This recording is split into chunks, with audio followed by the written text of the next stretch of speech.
I told them that I was exhausted, that I haven't given myself time to recover. Is or time reconciling with the old while making way for the new. She's somebody who's very practical and gets her hands dirty, but also Blake Lively isn't just fighting for her career anymore. She's fighting for her reputation, her privacy, and maybe even her legacy. What started as a Hollywood power struggle has spiraled into a legal war filled with explosive accusations, sealed secrets, and claims of a shadowy smear campaign. But here's the twist. Some say the real battle isn't happening in the courtroom at all. December 2024. While most of Hollywood was winding down for the holidays, Blake Lively was preparing to set off a legal firestorm. The one thing you want people to take away from this project, what would you say? Hope. And that everybody has the ability. Out of nowhere, her attorneys filed a lawsuit that wasn't just bold. It was loaded like a powder keg. In it, she accused actor-director Justin Baldoni of sexual harassment, retaliation, and creating a hostile work environment that she claimed had shadowed her career. It was the kind of filing that made publicists panic and lawyers sharpen their knives. The language was pointed, the accusations specific, and the subtext impossible to miss. This wasn't just one actress calling out one man. This is Jamie Heath, CEO of Wayfarer, Justin Baldoni's best friend and business partner. This was a shot at the heart of how power moves in Hollywood. Lively's complaint was unapologetic. It detailed incidents that, in her telling, revealed a pattern of misconduct and silencing tactics. It pulled back the curtain on private conversations, alleged behind-the-scenes manipulation, and a system that seemed built to protect the powerful. For supporters, she became a symbol of courage. For critics, the question was whether she was also a master strategist, playing a long game. This is for Brian Friedman or partners that are in his law firm, so if that's not you, you can just keep scrolling. Hey, when are you guys gonna drop? Baldoni's response came like a thunderclap. Instead of quietly fighting the claims, he launched a $400 million countersuit, an eye-watering figure that felt less like a legal defense and more like a declaration of war. In his narrative, Lively wasn't a whistleblower. She was the architect of an elaborate smear campaign designed to end his career and strip him of his reputation. From that moment, the battle lines were drawn. Every new filing became a headline. Every court date was another act in a drama. This made me laugh. She was hired on as a lead actress for a movie, and she manipulated, playing out both in legal briefs and in the court of public opinion. The entertainment press treated it like a binge-worthy series, with cliffhangers at the end of every episode. Behind the scenes, the machinery was grinding hard. Subpoenas were served to unexpected names. Rumors began to swirl about back-channel communications and shadowy media allies being used to control the narrative. Each side claimed they were fighting for the truth, but neither was willing to back down. The stakes were colossal. So a source close to Blake Lively, aka her PR rep, called TMZ to leak that she's not going. For Lively, the lawsuit was more than a personal fight. It was a chance to challenge the culture that punished women for speaking out. For Baldoni, the countersuit was a last stand to save everything he'd built. Careers, reputations, and millions of dollars were on the line. But just when it seemed like this heavyweight clash would stretch on for years, a single ruling in federal court threatened to change the entire trajectory of the case. June 9th, 2025. The courtroom was quiet, but the ripple effect of what happened that day would be deafening. Is it Jane the Virgin and it ends with us? You! I am. Am I right? After months of dueling filings, public jabs, and sky-high legal bills, Judge Louis J. Lyman issued a ruling that sliced straight through the center of Justin Baldoni's defense. His $400 million countersuit against Blake Lively dismissed entirely. In the judge's words, Baldoni's team hadn't met the threshold to prove that Lively's statements were knowingly false or made with actual malice. Without that, the towering defamation case had no legs to stand on. for a lawsuit designed to flip as quickly as possible.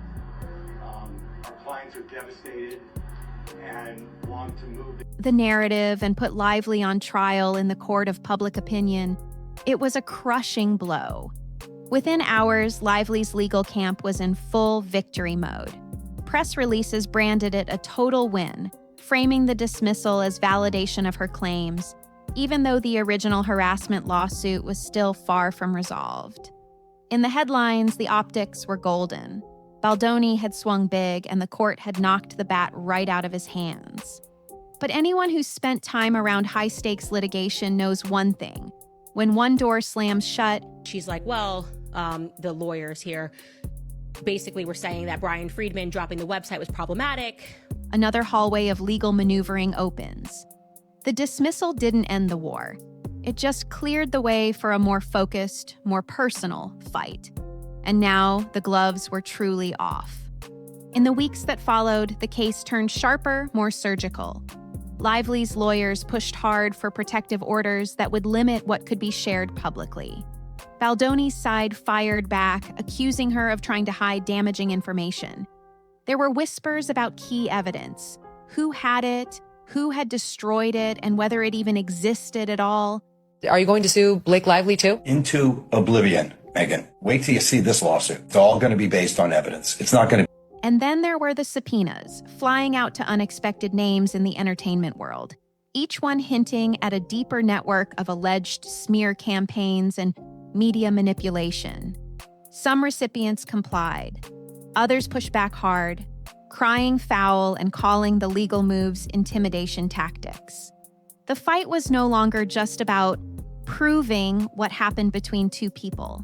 It was about control of the narrative, control of the evidence, and control over who got to speak. And in this next chapter, Blake Lively slams Perez Hilton in court for calling her Ku Klux Khaleesi. By the way, shout out to... the battlefield would extend far beyond the four walls of the courthouse. Because just as the legal dust was settling from Baldoni's defeat, a notorious celebrity blogger found himself dragged into the story. And that's when the case started making headlines for an entirely different reason. The courtroom had been buzzing ever since Judge Lyman's dismissal of Baldoni's countersuit. But what happened next pulled the fight out of the spotlight and into the shadows. At the center was a single document, a sprawling... I wanted the scene with Lillian Ryle that takes place in the hospital room. 292-page transcript of Blake Lively's sworn deposition. Hours of questioning, detailed answers, the kind of testimony that could crack open the entire case or damage her beyond repair. Baldoni's legal team made a daring move. They filed the entire transcript directly into the court record, unredacted, unsealed, and instantly accessible to the public. In an age where one headline can explode online in seconds, this wasn't just a filing. I just want to say, God, first of all, it was a spark tossed into a field of dry grass. To Lively's camp, it was a blatant ambush. They argued the transcript wasn't entered for any legitimate legal reason. It was theater, pure and simple, a calculated attempt to embarrass her, feed the gossip cycle, and control the narrative outside the courtroom. Her lawyers called it a publicity stunt meant to weaponize the court record. Judge Lyman's reaction was swift. He sided with Lively, striking the transcript from the record and sealing it away. What do you do for a living? neurosurgeon. His ruling called the filing a media spectacle, suggesting that its presence in the public docket served no purpose other than to sway opinion. For now, those 292 pages were locked tight. But sealing it didn't kill the curiosity, it supercharged it. Why did Baldoni's team want this testimony in the open? What damaging moments might be buried in those hundreds of pages?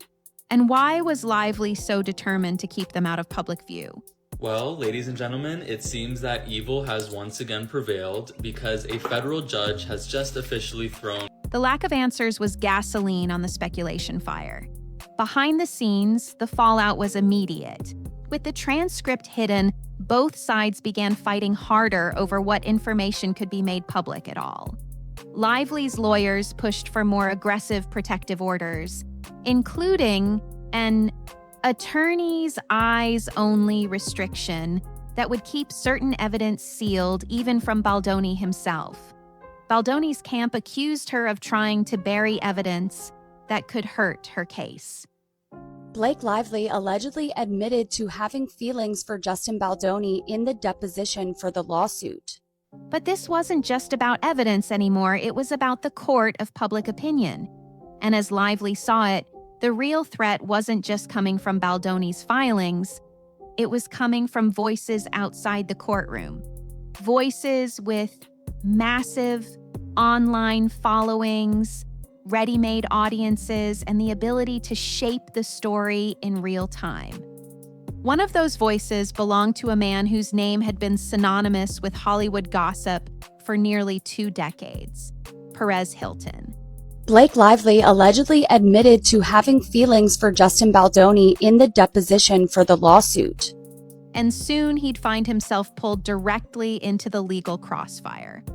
For years, Perez Hilton built his empire on celebrity gossip, catchy headlines, biting nicknames, and a willingness to say the things traditional outlets wouldn't touch. But in the summer of 2025, Blake Lively wasn't laughing. In her legal filings, Lively accused Perez of doing far more than poking fun.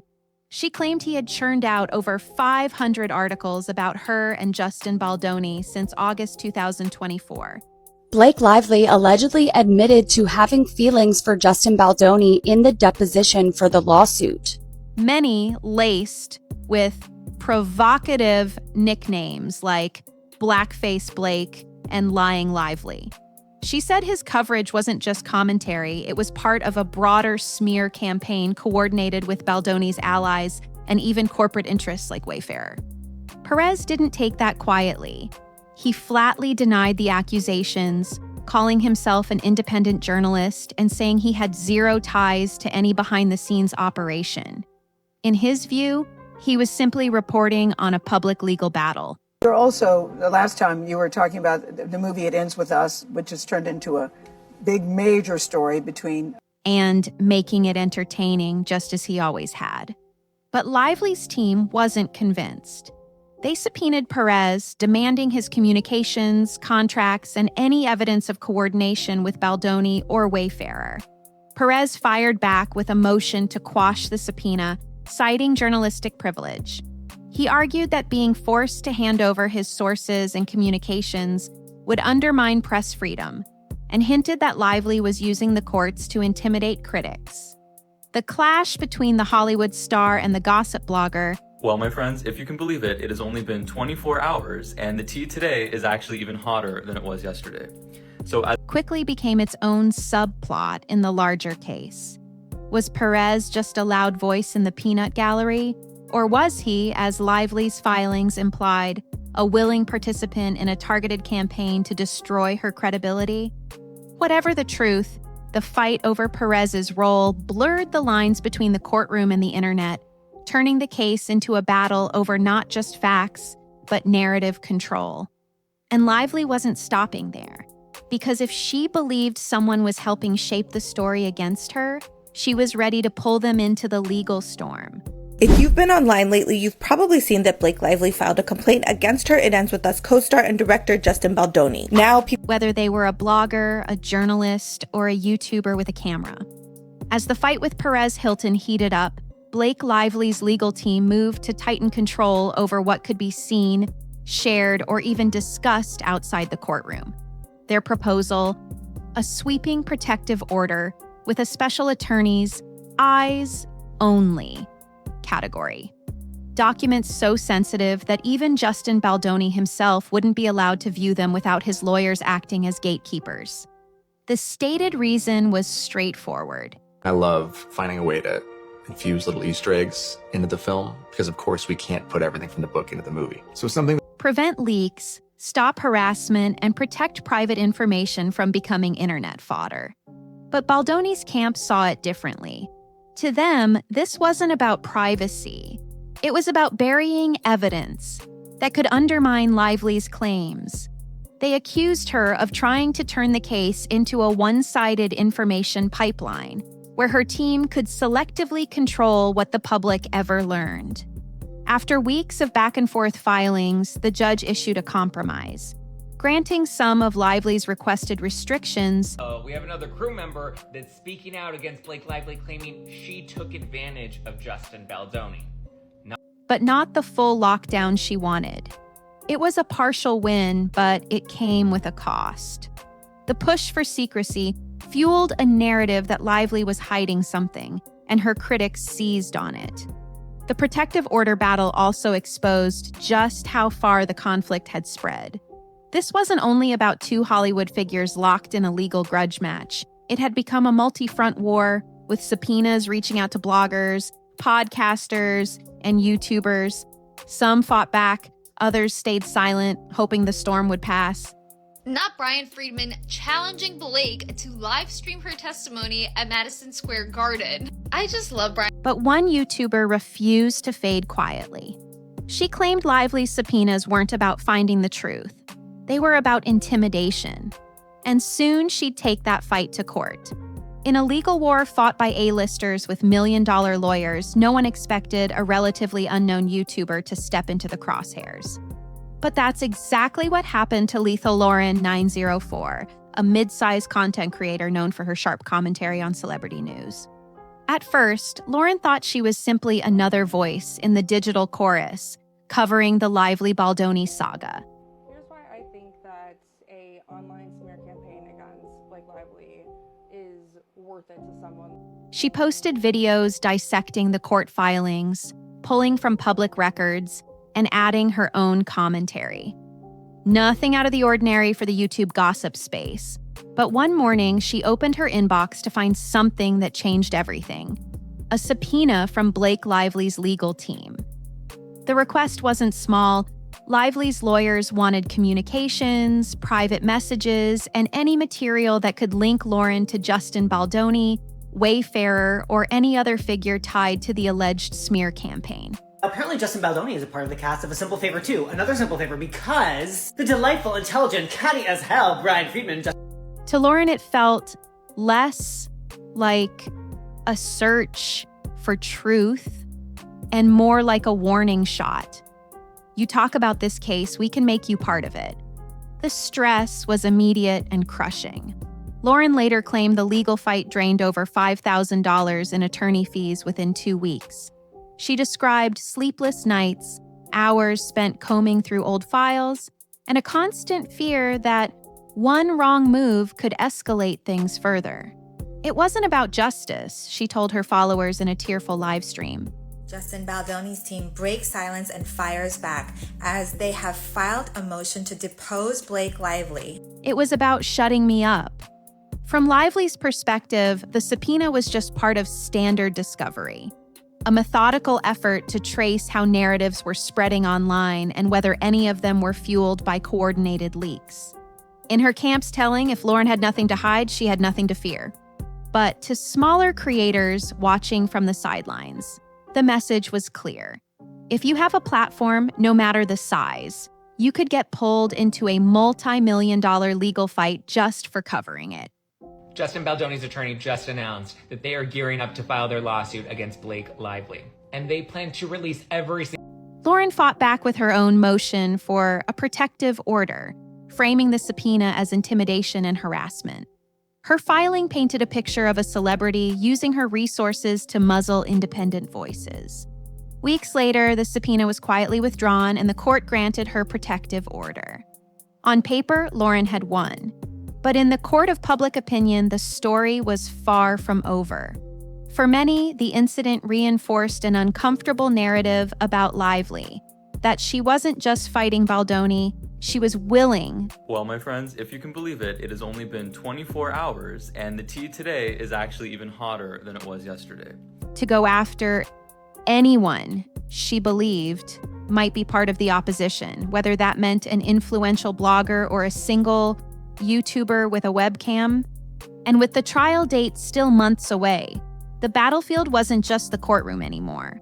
It was every comment section, every podcast, and every trending video.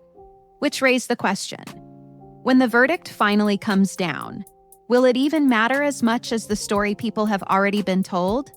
What started as a legal dispute between two Hollywood names has evolved into something far more sprawling. So somebody is trying to anonymously file a motion to quash the Google subpoena, and the judge is not happy. Part courtroom drama, part media circus, and part public morality play. The Blake Lively-Justin Baldoni case has become a living, breathing organism, feeding off headlines, viral posts, and every whispered rumor that finds its way into a feed. The official trial date, March 2026, might be months away, but make no mistake. The war is already raging. Every filing, every leaked detail, every public statement is another shot fired in a battle that's no longer confined to legal briefs. Well, I just really love romance, and I love it as an audience member, and I love it in my real... This is a case playing out in two arenas at once. The courtroom, where rules of evidence and procedure still hold some authority. The court of public opinion, where perception isn't shaped by cross-examination, but by how fast and how far a story can travel online. Blake Lively's camp has positioned her as more than a plaintiff.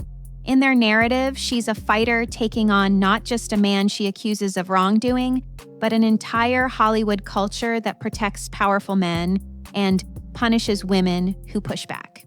Remember the Blake Lively lawsuit. It's always nice to refresh and go back to...